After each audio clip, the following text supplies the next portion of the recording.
Ethan Cole had survived 3 tours in places the government wouldn't officially acknowledge existed.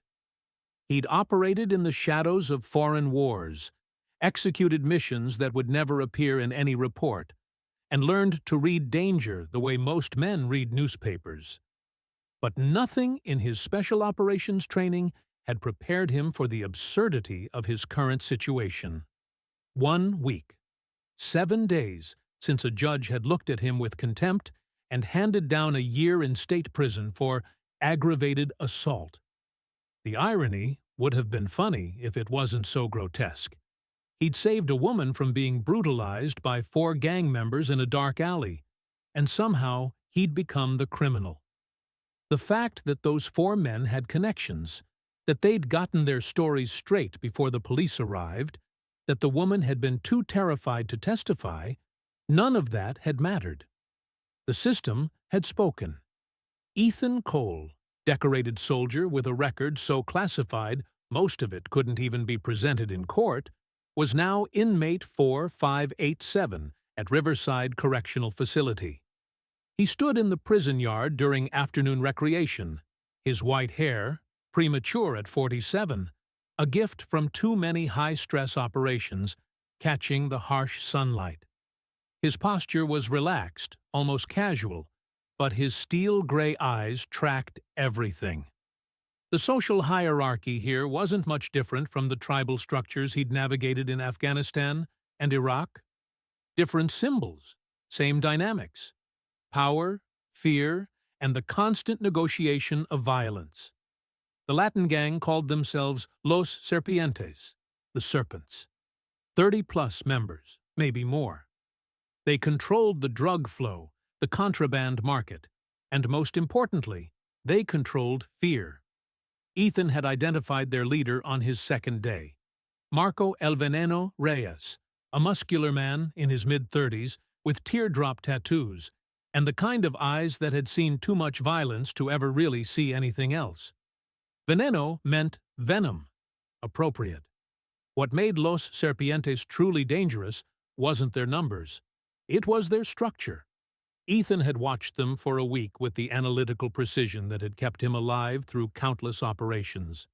The gang had a core of 3 or 4 true believers, Veneno and his lieutenants, men who'd kill without hesitation. But the rest?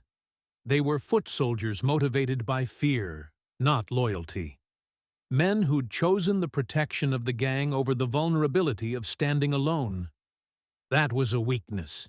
In military terms, it was a critical structural vulnerability. An army that fights from fear will scatter the moment that fear is redirected. Ethan had no intention of serving a full year in this place. He had no intention of keeping his head down and playing by anyone's rules. But he also had no intention of making his move until he understood every variable, every pressure point, every angle of attack. He'd learned on his 3rd day that Los Serpientes knew exactly who he was, or rather, who he'd been before prison. One of the men he'd put in the hospital outside had a cousin in here. Word had spread fast. The gringo who'd hospitalized 4 Serpientes was now in their house. Ethan could feel their eyes on him constantly, watching, waiting, planning. He'd been a soldier long enough to know that the first strike in any conflict set the tone for everything that followed. They would come for him. It was only a question of when and how. The answer came on his 7th day. The showers at Riverside were communal, a tiled room with 12 shower heads, minimal privacy, and surveillance cameras that had been broken for the past 3 months according to the maintenance logs Ethan had glimpsed. It was a perfect ambush point. Isolated, no witnesses, plausible deniability. Ethan had known this would be their move. It was textbook. Catch the target vulnerable, make it look like a prison accident, send a message to anyone else who might think about crossing Los Serpientes. He'd timed his shower for 2 p.m., during a lull when most inmates were in the yard or work details. The shower room was empty when he entered, exactly as he'd calculated it would be. He turned on the water, let the lukewarm spray hit his muscled frame, and waited. His training kicked in automatically. Every sense heightened. He wasn't just a man taking a shower. He was an operator in a hostile environment. And hostile environments were where Ethan Cole had spent most of his adult life. He heard them before he saw them. 3 sets of footsteps, trying to be quiet but not quite managing it. One would be the attacker. The other 2 would block exits, make sure no one interrupted. Ethan didn't turn around. He kept his posture relaxed, his movements natural, giving no indication he'd noticed anything wrong. In his peripheral vision, he tracked the shadow approaching from behind. The weapon came into view first, a shiv, prison-made, probably a toothbrush handle with a razor blade melted into the plastic. Crude, but effective. The hand holding it belonged to a young kid, maybe 25, with fresh Serpientes ink on his neck. A foot soldier trying to earn his stripes by taking out the new guy. The kid moved fast, clearly expecting an easy target. The shiv came up, aimed for Ethan's lower back, a wound that would hurt like hell but wouldn't kill. This was meant to be a message, not a murder. Ethan moved faster. His combat reflexes, honed through thousands of hours of close-quarter combat training, activated without conscious thought. He spun inside the kid's striking arm, his left hand catching the wrist in an iron grip, while his right elbow drove into the attacker's solar plexus with precisely calibrated force. Not enough to cause permanent damage, Ethan wasn't trying to escalate to a killing, but enough to drop the kid instantly. The shiv clattered against the wet tile floor. The kid gasped, trying to pull air into lungs that had momentarily forgotten how to work. Ethan maintained his grip on the wrist, applying just enough pressure to keep control without breaking bones. And then he did something that would define everything that followed. He looked at the kid, really looked at him. Ethan's eyes, steel gray, cold as a winter morning, carrying the weight of operations the kid couldn't even imagine, locked onto the young gang member's face. There was no anger in that gaze, no fear, no excitement, just an absolute terrifying calm that spoke of a man who'd done violence as a profession, who'd killed when necessary, and who wouldn't hesitate to do it again if the situation required it. The kid's eyes went wide. Whatever he'd expected, anger, panic, a fight, this wasn't it. This was something else entirely. This was looking into the eyes of a predator and realizing you were prey. Ethan held that gaze for exactly 3 seconds, long enough to make his point. Then he released the wrist, stepped back, and calmly picked up the shiv from the floor. He examined it with professional interest, turning it over in his hands like a curious artifact. Then he looked back at the kid, still struggling to breathe, and spoke for the first time. His voice was quiet, conversational, more terrifying than any shout could have been. Tell Veneno this was sloppy. If he wants to have a conversation, he knows where to find me. Ethan placed the shiv on the nearest bench and returned to his shower, turning his back on the 3 gang members as if they were completely irrelevant. The message was clear. You tried to hurt me in my most vulnerable moment, and I treated you like an inconvenience. The psychological impact was devastating. The kid scrambled out of the shower room, his 2 backup members following. Ethan could hear their rapid footsteps echoing down the corridor. He finished his shower in peace, his mind already 3 moves ahead. The story would spread through the prison within hours. Los Serpientes had made their move and failed. Not just failed, been humiliated. That kid would tell everyone about the gringo's eyes, about how he'd disarmed him like it was nothing, about how he'd turned his back as if they weren't even a threat. Ethan dried off and dressed slowly. His body showed no signs of stress, no elevated heart rate, no tension in his shoulders. This was just another operation, another mission, and Ethan Cole had never failed a mission in his life. But he also knew this was just the opening move. Los Serpientes couldn't let this stand.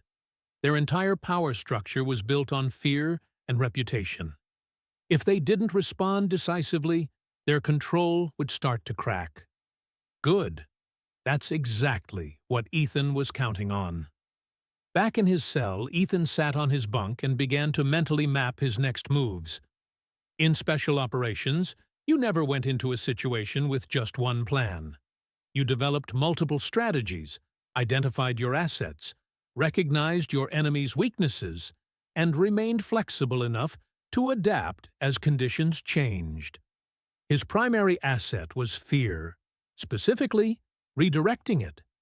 Los Serpientes ruled through fear, but fear was a finite resource. Once people realized there was something more frightening than the gang, the whole structure would collapse. His secondary asset was the disaffected. In any authoritarian system, there were always people who resented the authority, who complied out of necessity rather than belief. Those people could be recruited, organized, turned into a force of their own. His target wasn't the entire gang. That would be inefficient. His target was the command structure. Take out Veneno's lieutenants, the true believers who held the organization together, and the rest would scatter like leaves in a storm. That night, during dinner in the cafeteria, Ethan noticed the shift in atmosphere. Inmates who'd previously ignored him were now watching him with new interest. The Serpientes members were clustered together, their body language aggressive but uncertain. Veneno sat at the center table, his face a mask of controlled fury, surrounded by his three main lieutenants, Carlos Diablo Montez, a scarred enforcer with murder in his eyes, Hector Ghost Vargas, thin and silent, the gang's strategist, and Miguel Bones Torres, the muscle, built like a truck and just as subtle. Ethan met Veneno's gaze across the cafeteria.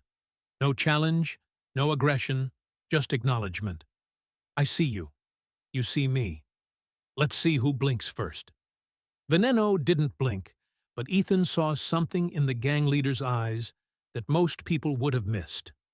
Uncertainty. The shower incident had rattled him. He'd expected an easy victory, a clear message sent, a problem solved. Instead, he had a problem that was getting bigger. As Ethan returned to his cell after dinner, an older inmate, African-American, maybe 60, with gray in his beard and sharp, intelligent eyes, fell into step beside him. "You got a death wish, white boy?" the man asked conversationally. "Not particularly," Ethan replied. "Los Serpientes don't forget. They don't forgive. You embarrassed them today. That shiv was supposed to be a warning. Next time won't be so gentle." "I'm counting on it." The older man laughed, a dry sound. "You military?" "Was. Thought so. Got that look. That I've seen worse than this place look." He extended his hand. "Jerome Washington. Did 20 years in the Army, back in the day.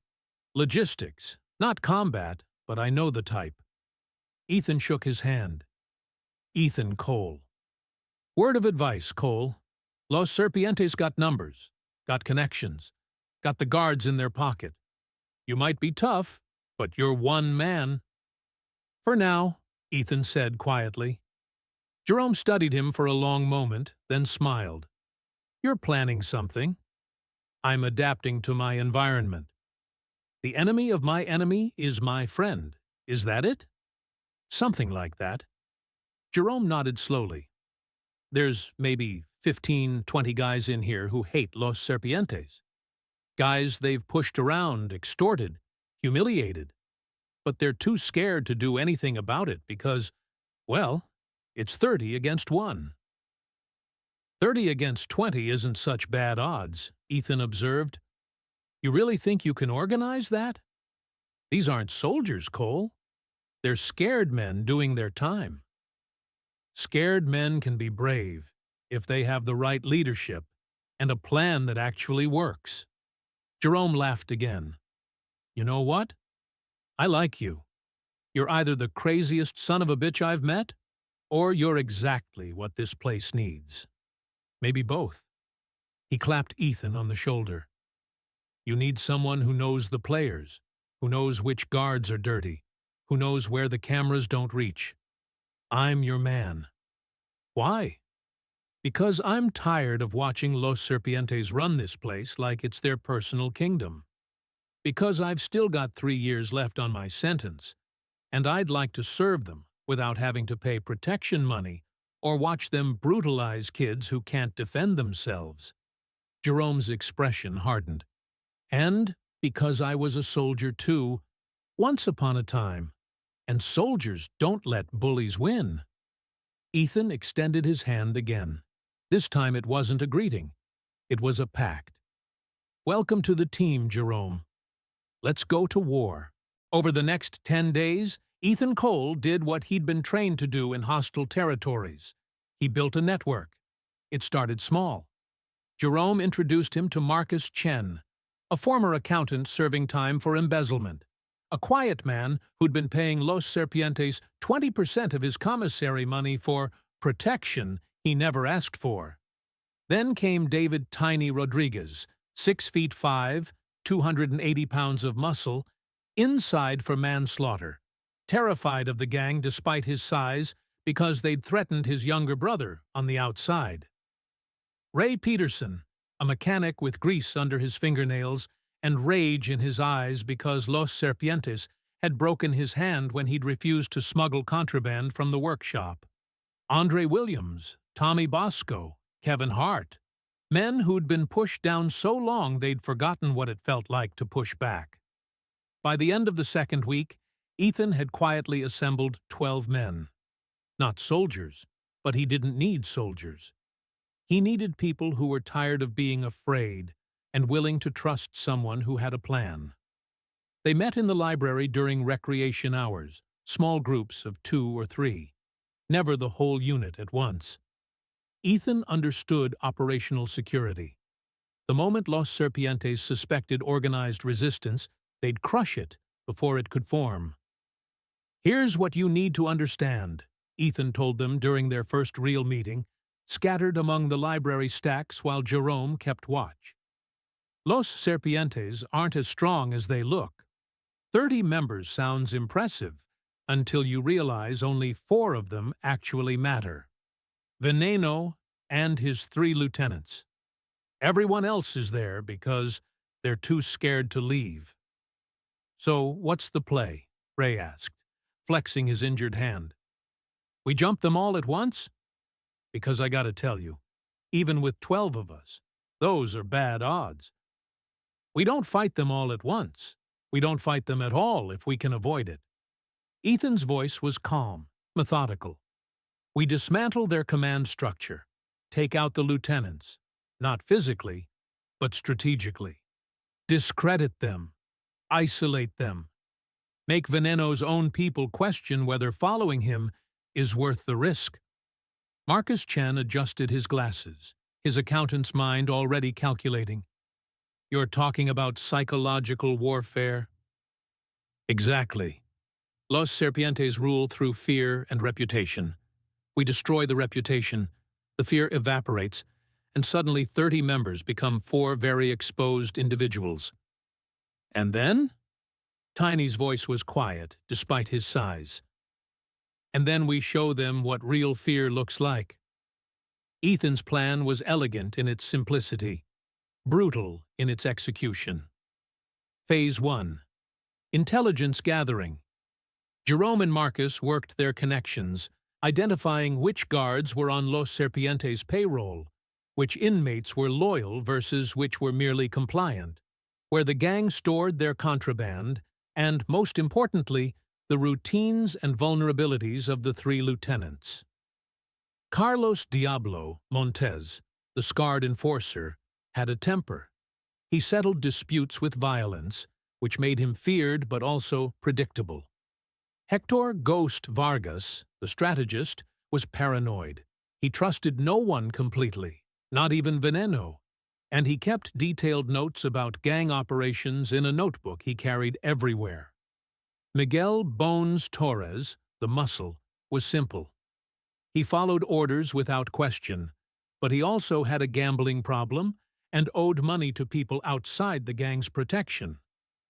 3 men. 3 vulnerabilities. 3 targets.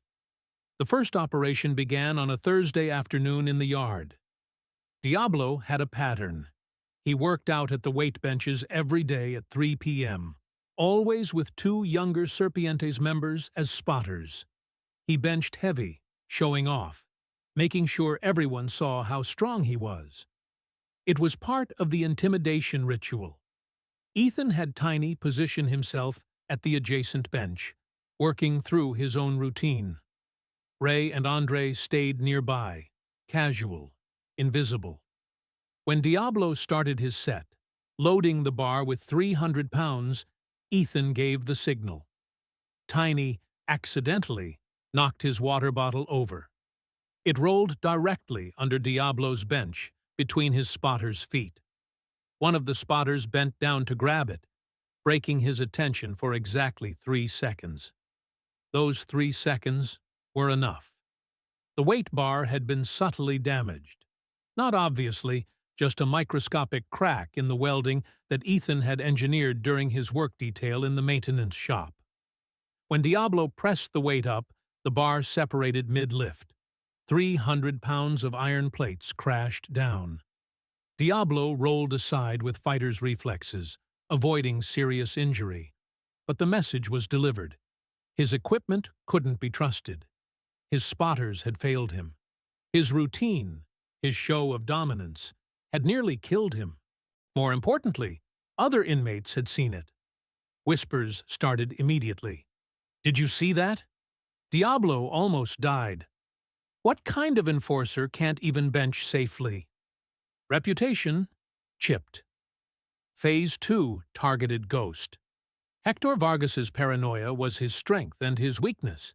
He kept records of everything: gang finances, contraband movements, which guards were paid off, and how much.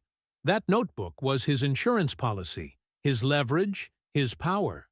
It was also his vulnerability. Marcus Chen, with his accountant's background, had noticed something during his observation. Ghost always hid the notebook in the same place in his cell, behind a loose brick in the wall. Predictable. On a night when Ghost was pulled for a random cell inspection that Jerome had arranged through a sympathetic guard, Ethan and Marcus moved fast. They didn't steal the notebook. That would have been obvious. Instead, they photographed specific pages, planted evidence that some entries had been altered, and added a few new ones implicating Ghost in personal deals that cut Veneno out of the profits. Then they waited. 3 days later, Veneno called a gang meeting in the yard. Ethan watched from a distance as the Serpientes gathered. He couldn't hear the conversation, but he didn't need to. The body language told the story. Veneno confronting Ghost. Ghost defending himself. Other members looking uncertain. When Ghost pulled out his notebook to prove his loyalty, to show the records were clean, the altered entries were there. Numbers that didn't match. Deals that suggested Ghost was skimming. Veneno didn't kill Ghost. They were still brothers in the gang. But the trust was broken. Ethan could see it in the way Veneno stepped back, in the way Ghost's shoulders slumped, in the way other Serpientes members looked at their strategist with new suspicion. Reputation shattered. Phase 3 was the simplest. Miguel "Bones" Torres owed gambling debts. Ethan had Jerome spread the word through carefully chosen channels that Bones was planning to inform on the gang to reduce his sentence, that he'd been talking to prison investigators, that he was a rat. None of it was true. But in prison, truth mattered less than perception. Within 2 days, Bones found his cell vandalized. his protection evaporated. Other Serpientes members started avoiding him. When he approached Veneno for help, the gang leader's response was cold. Fix your problems yourself. Reputation destroyed. By the end of the third week, Los Serpientes' command structure was crumbling. Diablo was injured and humiliated. Ghost was suspected of betrayal. Bones was isolated. And the foot soldiers, the 30-plus members who'd only joined out of fear, were starting to wonder if loyalty to this gang was worth the risk. Ethan called his group together one final time. "Tomorrow, we end this," he said simply. "Los Serpientes still have numbers, but they don't have unity. Veneno knows his organization is falling apart. He's going to make a move, probably against me, probably something dramatic to reassert control." "So we're walking into a trap?" Ray asked. "We're turning a trap into an opportunity." Ethan's steel-gray eyes swept across his assembled team. "Tomorrow, during yard time, I'm going to confront Veneno directly. He'll have his people with him, but most of them won't want to fight. They're scared, confused, and they've seen their leaders fail. When I stand up to Veneno, you stand with me. Not to fight, just to stand, to show that resistance is possible. And if they do fight," Tiny's voice was steady, "then I handle it." The next afternoon, Riverside Correctional's yard was tense with anticipation. Word had spread that something was going to happen. Inmates clustered in groups, pretending to exercise or socialize, but everyone was watching. Ethan walked calmly to the center of the yard. No aggression, no hesitation, just a man taking a walk. Los Serpientes were gathered near the far fence, Veneno at the center, his lieutenants arrayed around him. 30 men, maybe more, an army. Ethan stopped 20 feet away and spoke in a voice that carried across the yard but remained conversational. "Veneno, we need to talk." The yard went silent. Every conversation stopped. Every eye turned to watch. Marco El Veneno. Reyes stepped forward, his face a mask of controlled fury. Behind him, his gang shifted nervously. Diablo's arm was in a sling. Ghost stood separate from the others, isolated. Bones was nowhere to be seen. "You got balls, gringo," Veneno said in accented English, "coming to me like this." "I'm not coming to you. I'm giving you an option." Ethan's voice remained calm. "Your organization is finished. Your lieutenants are compromised. Your soldiers are afraid. You can keep fighting, keep pretending you're still in control, or you can walk away and let this end." Veneno's eyes blazed.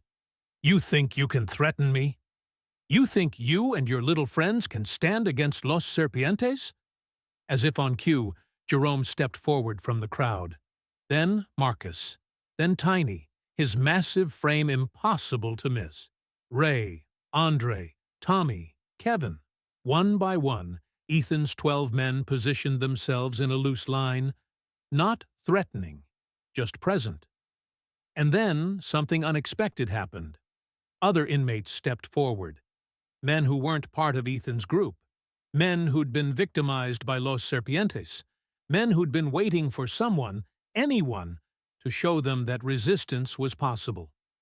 5 more, then 8, then 12. Within moments, 25 men stood with Ethan Cole. Veneno looked at his own gang.